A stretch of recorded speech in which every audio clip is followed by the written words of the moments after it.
Olá, Ciro Sena é o convidado de hoje, mais um episódio para a gente conversar sobre essa história lindíssima desse ex-zagueiro, bem próximo, tá? Porque ele ainda jogou em 2023. Fala, campeão, satisfação de te receber mais uma vez por aqui. Satisfação é minha.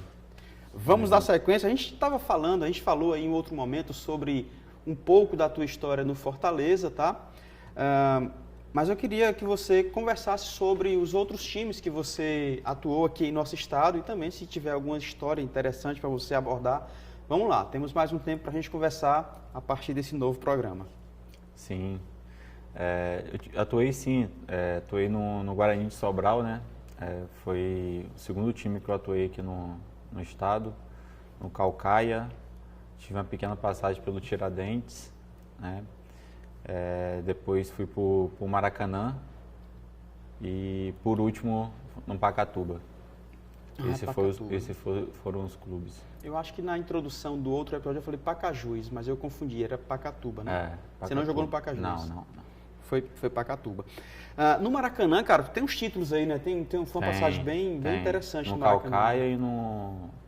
No Caucaia e no Maracanã. No Caucaia e no Maracanã. No Caucaia nós fomos campeões da segunda divisão 2019. Sim. Da Fares Lopes, né, oportunizando o clube a participar da Copa do Brasil no ano seguinte, né, 2020. Um fato inédito para o clube, né? E no Maracanã foi a mesma coisa. Nós pegamos um time na Série C, né, um projeto muito bom, que deu certo. E em 2021, o Maracanã jogou a terceira divisão correspondente a 2020 por causa da pandemia. Sim. E aí, já no mesmo ano, jogou já a segunda divisão, ou seja, nós fomos campeões da terceira e da segunda em 100 e poucos dias. Se não me engano, foi 157 dias. Foi 2 títulos. Jogou muito no Maracanã, né, cara? Assim, joguei. Tive uma sequência muito boa no Maracanã e no Caucaia também. E foi um trabalho, os 2 trabalhos foi muito bem executado, né? Quando você é campeão, você vê que o trabalho deu certo e, graças a Deus, estão hoje aí na elite do futebol cearense, né, as 2 equipes, aí isso sobressaindo. Pois é. E a gente... Esse ano você jogou ainda, né, cara? 23 estava jogando ainda, né? Joguei. Estava no elenco do Maracanã, tive pouca oportunidade, né? Joguei, acho que um jogo só. E no Pacatuba eu tive mais oportunidades. Mas aí, estou aí pensando nessa transição de carreira, né? Pensando em parar. Consigo jogar ainda, mas... Fininho, né, cara? Me cuido, né? Isso é importante, tenho 41 anos.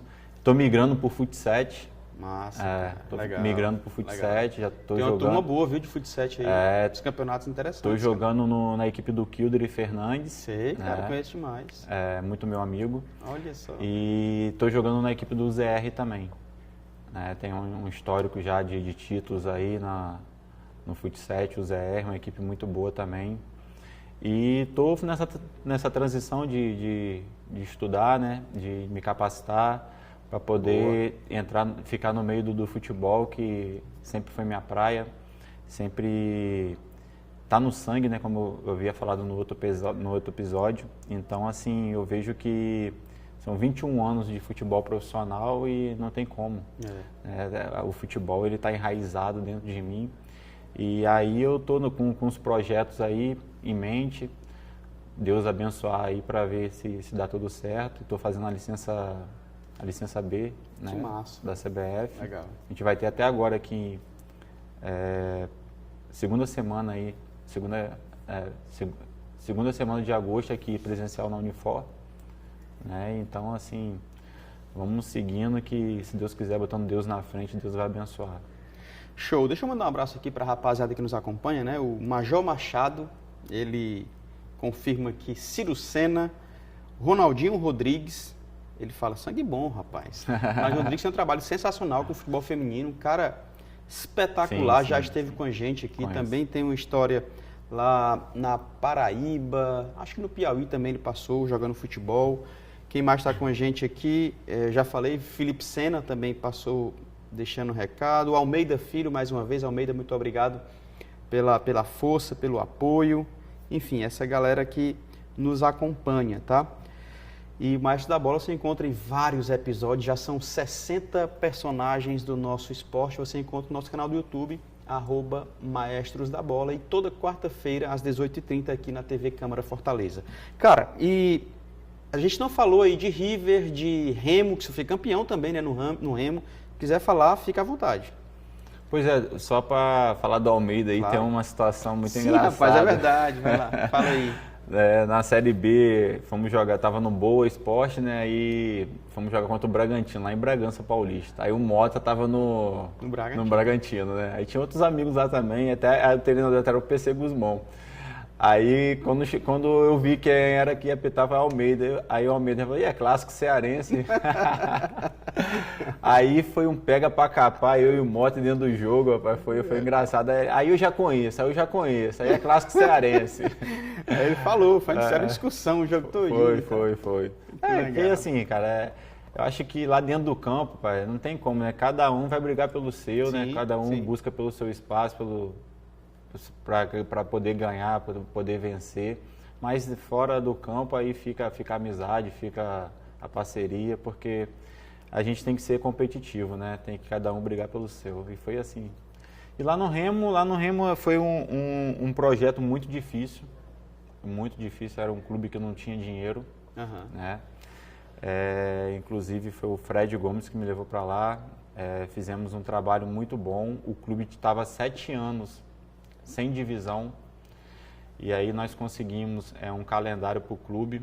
A gente fomos campeões do Paraense, fomos vice-campeões da Copa Verde, e na hora do principal, né, que foi a Série D, nós conseguimos subir com muita dificuldade. Conseguiram acesso ainda?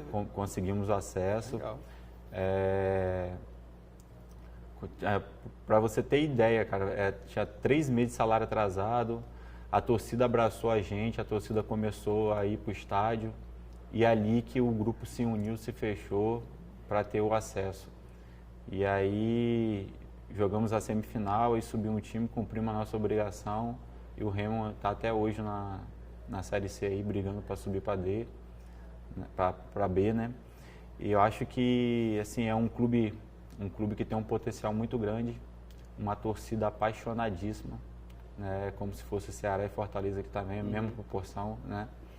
E até fui no jogo agora do Remo e Floresta, que fui lá falar com o presidente, que é o Fábio, né? E está reestruturando a equipe, né? Estruturando todo o clube, né? Que isso é muito importante, ter uma condição de trabalho boa para os profissionais. Então, assim, o Remo está numa crescente aí, em breve aí, se Deus quiser, vai bater aí na Série B, porque é o meu desejo também, que eu tenho muitos amigos lá, né? Sim. Foi um clube que eu joguei praticamente 2 anos, joguei a Série C também lá por eles, lá em 2016, né? E no River foi uma passagem muito rápida, foi só 45 dias, né? E tem, assim, tem uma torcida também gigantesca, né? Porque no mesmo ano que eu estava no Remo, eles estavam na mesma divisão, na Série D, e eles subiram também. Ah, tá. Entendeu? Foi, acho que o Ipiranga do Sul, o River, Remo e Botafogo de Ribeirão Preto, que também depois eu joguei no Botafogo de Ribeirão Preto. Legal.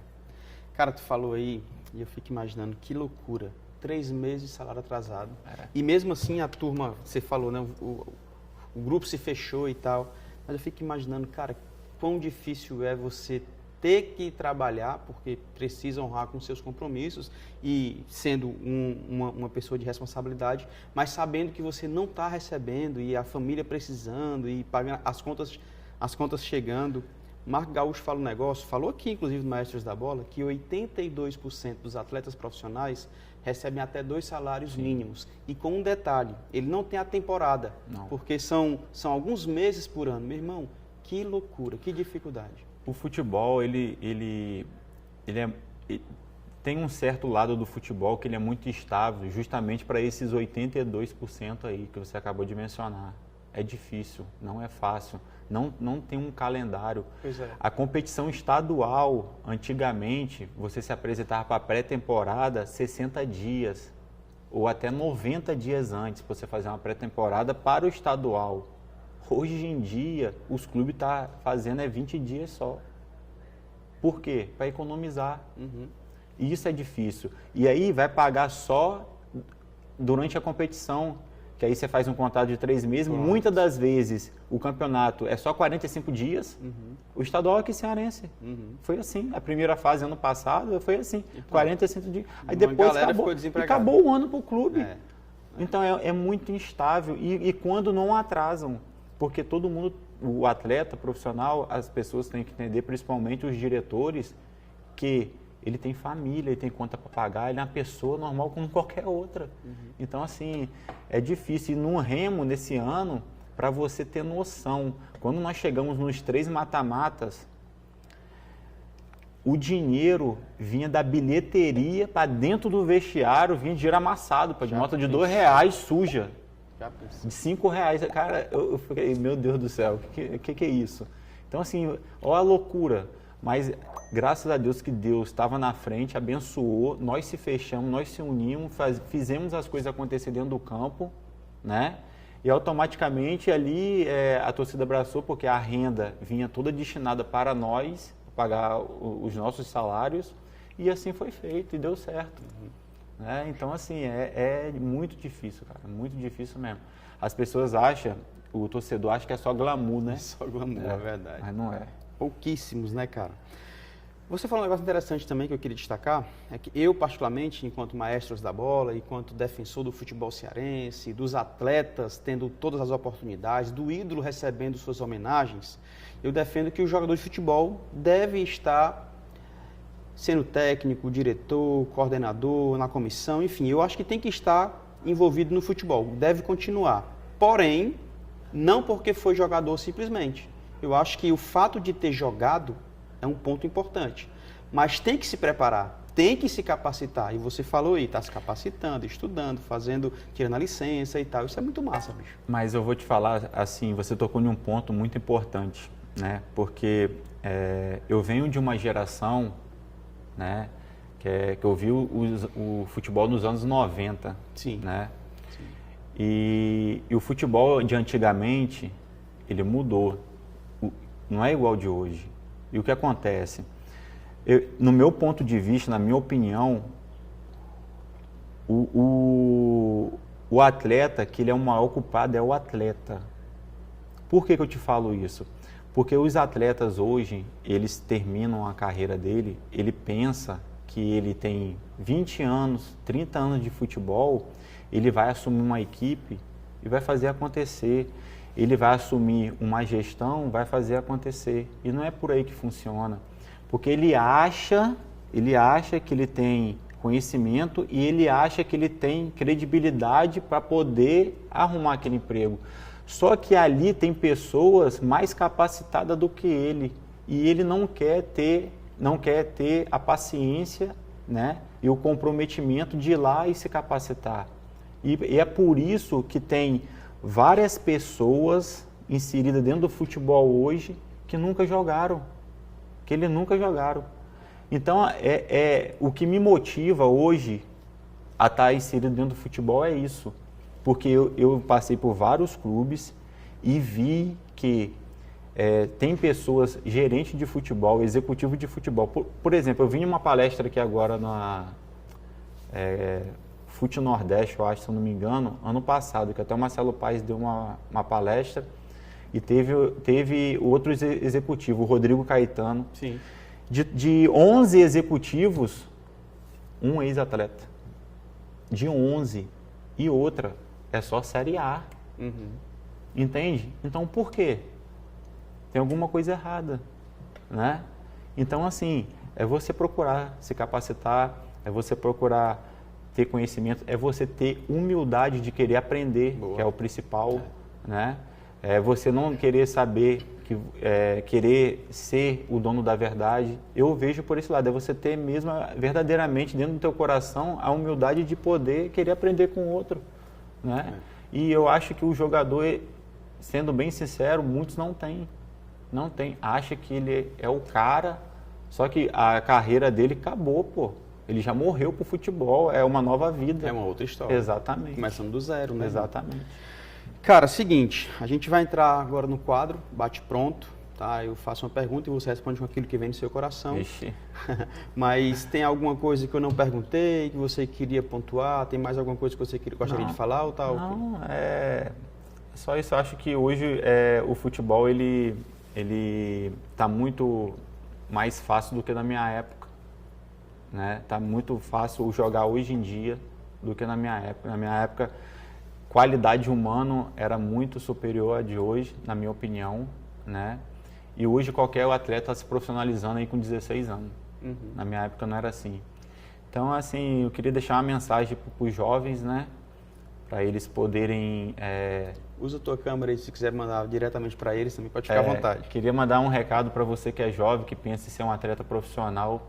Primeiro, você ter fé, né? Acreditar, ter perseverança, né? Estudar, se capacitar desde já da base, para poder você futuramente ter oportunidades, né? Se não der certo no futebol, você vai ter uma nova profissão.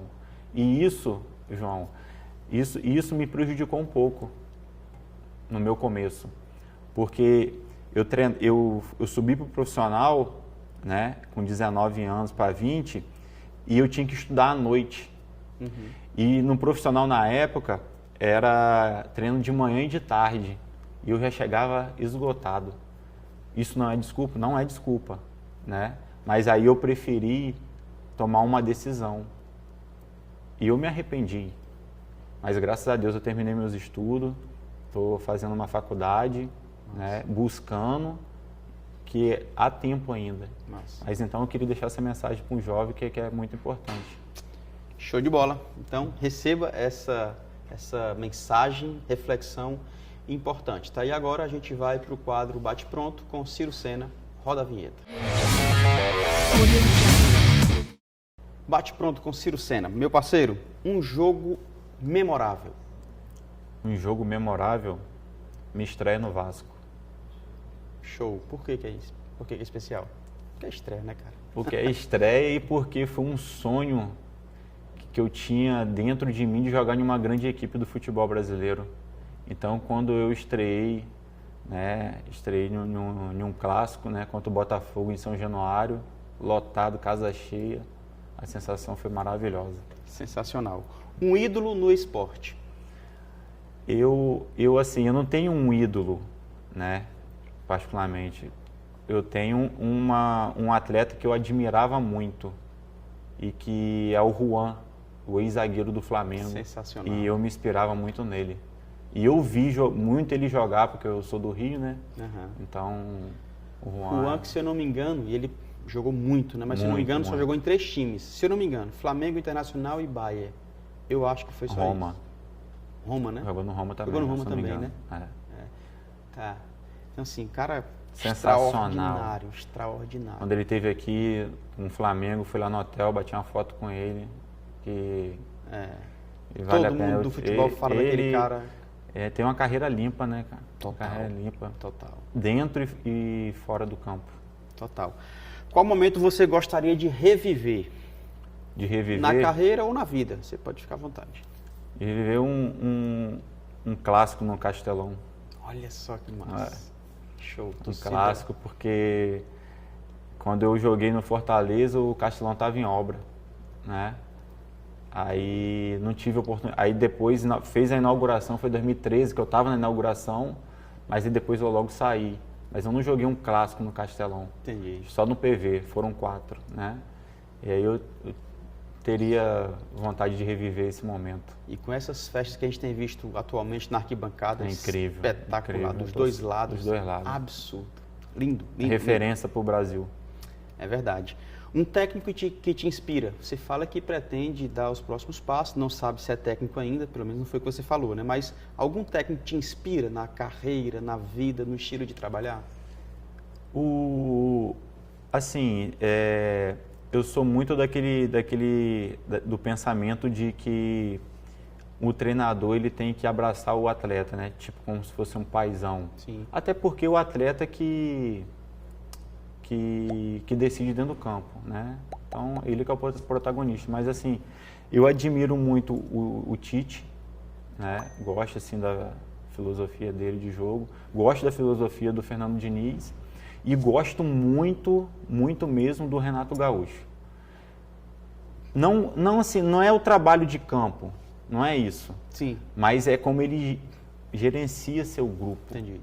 O que ele fez agora, cara, foi uma coisa sensacional com o Luan. Entendeu? Então, eu trabalhei com ele, com o Renato Gaúcho. Foi? Foi no Vasco. Sim, você Foi meu falou no treinador. Vasco, é verdade, você falou. Então, assim, eu admiro muito esse lado dele, porque muitas das vezes você tem um problema fora do seu trabalho, que às vezes precisa só de uma palavra, e ele faz isso muito bem, cara.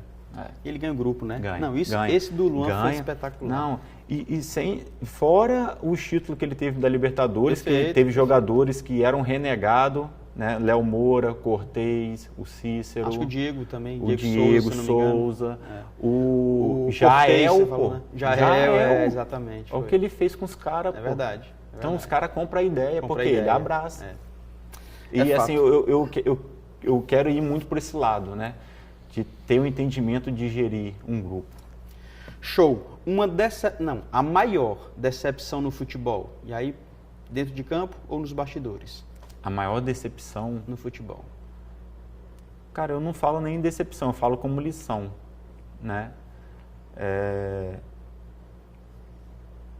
Não ter ganhado um título com Fortaleza, mas isso me tirou lições, me deu lições e me fortaleceu. Uhum. Legal. Um momento difícil? Um momento difícil foi quando eu fui para o Vasco e fiz todos os exames. Aliás, não é nenhum, são 2, né? Fiz todos os exames e aí depois de um mês eu fui chamado, né, que eu tinha que refazer meus exames cardiológicos. Opa! Aí eu tive que fazer o cateterismo. Sério? Já jogava? Já. Eu estava no Vasco já jogava. E continuou jogando depois disso? Eu continuei porque eu não sentia nada, Sim. Nunca senti nada. Sim. E aí detectaram isso. Aí eu fiz o cateterismo, né? E graças a Deus eu voltei a jogar, fui liberado, joguei e tal. Aí quando foi em 2010, já no América do Rio, que inclusive o Romário, que era o Menges, eu tomei uma cafeína, passei mal. Fiquei passando mal 2 dias. No terceiro dia, que foi o jogo contra o Olaria, eu quase que eu desmaiei no campo, saí de ambulância. E aí ali eu fui para o hospital, fiquei 5 dias no internado, fiz todos os exames. Aí, consequentemente, com os mesmos profissionais de 2005, eu fiz em 2010 a ablação. Olha só, rapaz. No meio da carreira, né? E eu ia pro Fluminense, pô. Na época, quem foi o Gerson, e eram 3 atletas do América, a gente estava voando, estava indo bem demais, fazendo a campanha espetacular. Foi o Adriano Michael Jackson, atacante, Sim. O Gerson, lateral, e eu que ia. Aí depois desse problema, eu não fui. Aí eu fiquei 20 dias parado, difícil, pô, tá doido. Eu tinha o quê? 27 anos. Uhum. Esse foi um momento muito difícil na minha carreira, esses 2. Que aí vem todo um pensamento, né? Encerrar a carreira precocemente. Pô, acabei de chegar no Vasco, cara. No auge, 27 anos. Putz. Não, e antes no Vasco também. E antes ainda. 22 poucos, 22 anos.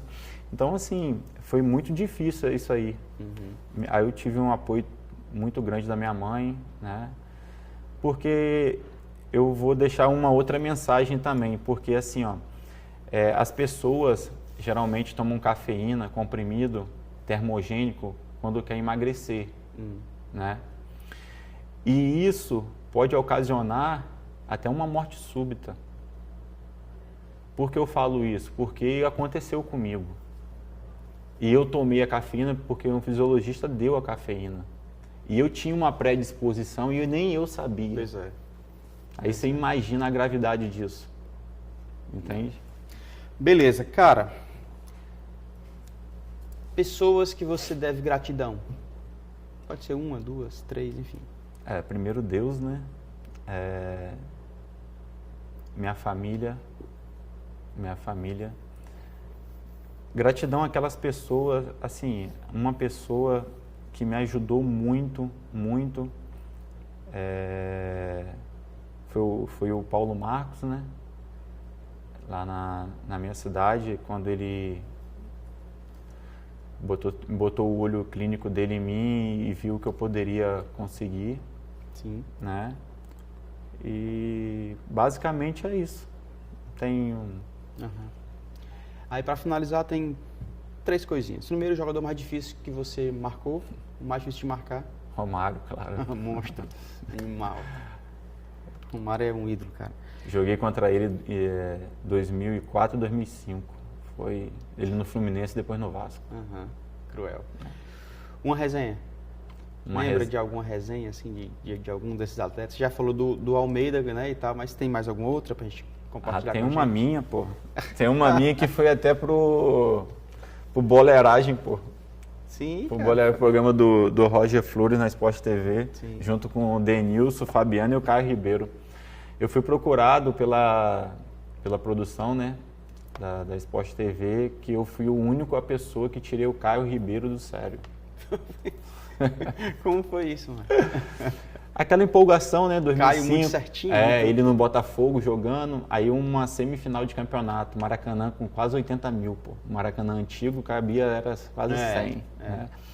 Aí fomos pra semifinal no Maracanã, aí um dia antes, aliás, no domingo saiu o Lance, o jornal, vamos comer o lanche americano. Aí apareceu o volante Túlio mordendo a bola e o distintivo do americano assim mordendo. Aí aquilo ali foi uma inspiração que deu uma força tão grande, tão genial pra gente entrar e superar, que aí até meu primo, que era o capitão do time, o Leandro Senna, pegou o jornal, levou pra preleção, na hora de fazer a oração, aqui ó, tá vendo isso daqui? Isso aqui é motivação pra gente, já estão falando que vai ganhar da gente e tal. Aí fomos pro jogo. Aí, 5 minutos de jogo, 1-0 a gente. Calamos o Maracanã. Aí beleza. Aí o jogo vai, o jogo vem. Aí 1-1. Aí quando nós fizemos 2-1, aí os caras ficaram pressão em cima, porque ia pros pênaltis, né? Pressão. Aí eu comecei a chegar firme no Caio. Dando nele, dando. Aí tem um jogador que é o Flávio Medina, que inclusive até jogou aqui no Fortaleza, lateral direito. É meu amigo lá da minha cidade. Ele chegou e falou assim, chega firme nele. Que ele é filho de papaizinho, a gente precisa ganhar, porque a gente precisa e vamos que a gente vai chegar na final, beleza. Aí o Caio veio pra cima de mim, querendo dar cotovelada. Rapaz, aí eu fui empolgado na época e passei a mão nele. Cara, meu irmão, hein? Que resenha, cara. Aí eu fui convidado pro programa para falar essa história aí, cara. Aí, que resenha que foi, cara. Mas aí isso em 2019 que eu fui convidado e aí o que aconteceu? Aí a gente se entendemos, aí eu falei, não, Caio, me desculpa aí, eu era empolgado e tal, não sei o quê, não tinha maturidade nenhuma. Começando a minha carreira tal, eu precisava, tal. Aí, entendeu? Aí ficou tudo. Sensacional. Aí Denilson zoando, Denilson nem gosta. Mas não gosta, hein? Cara, para finalizar, família para Ciro Sena, o que representa? Tudo na minha vida. Até me emociono só de falar assim, porque eu tô quase 2 anos sem ver minha mãe, né? Meus irmãos, meu sobrinho. Porque minha vida é toda aqui, né? Então, assim, só de lembrar, assim, não é fácil. São tudo pra mim. A voz até embarga, desculpa. Amém, tranquilo, é isso. Porque eu percebi ao longo da nossa conversa, família. Várias vezes você citou família. Então, tinha que finalizar dessa maneira. Campeão, muito obrigado por participar com a gente nesses 2 episódios. Fico feliz pela sua desenvoltura e sucesso. Desejo todo o sucesso do mundo na sua carreira e já amo a sua família. Sinta-se abraçado também aí por esse momento, né? Distante, né, cara? São histórias distantes e é complicado. Muito obrigado, meu irmão. Eu que agradeço pela oportunidade, pelo convite, que Deus possa abençoar a sua vida, que você possa prosperar, tá sempre prosperando a sua vida pessoal e profissional. Amém. Show de bola. Nós conversamos mais uma vez com ele, Ciro Sena, zagueiro, e deixo um abraço muito especial para você que nos acompanha. Neto Maia, né, parceiro Neto Maia, que também tem dado uma força, enfim, toda a rapaziada Marden que está com a gente também. Um abraço forte para todos vocês, tá? Peço para que você siga-nos no YouTube, @maestrosdabolace, se inscreve no canal, tem mais de 60 personagens, tá bom? E toda quarta-feira aqui na sua TV Câmara Fortaleza, a partir das 18h30. Sempre um maestro do nosso esporte. Eu me despeço por aqui, fique você e toda a sua família na paz de Cristo e lembre-se, seja memorável sempre. Valeu!